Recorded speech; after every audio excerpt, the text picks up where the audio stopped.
Six po yung pinapaaral na ninyo. 6 po. 6. 5 po. Oh, ha? 5 kasi 3 pa lang naman siya. Bata pa isa. Grabe.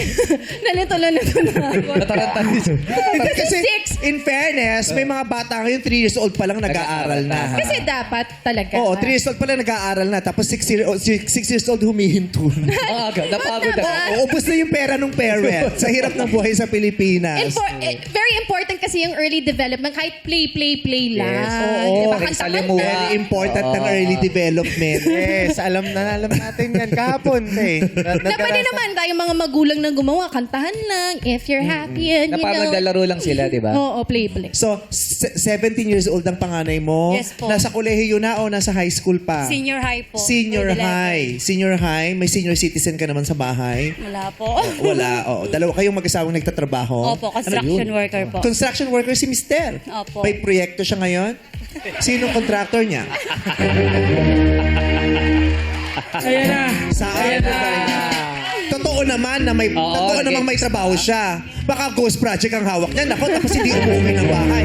Kung may asawa kayo construction worker o contractor o nasa construction business, checkin nyo din kung totoo kasi baka mamaya ghost project yan tapos hindi naman umuwi. Kunyari, umaalis. Kung ghost project, hindi niya kailangan umalis ng bahay kasi bayad yun kahit walang Google Pay. Yes. Diba? Wala rin namang pupuntahan eh. Totoo naman. O tapos hindi mo alam ang site. Saang lugar ba yan? Saang lugar yung mga projects niya? Ano po sila po, nag-subcon lang po sila sa ano po, dyan po ngayon sila sa Crystal Jade. Hindi, tinatanong ko po yung lugar. Oo. Huwag kayong Maynila kabahan po. kung nagsasabi na Sa Crystal Jade po, project na yan. you do not need any protection from this committee if you are telling the truth.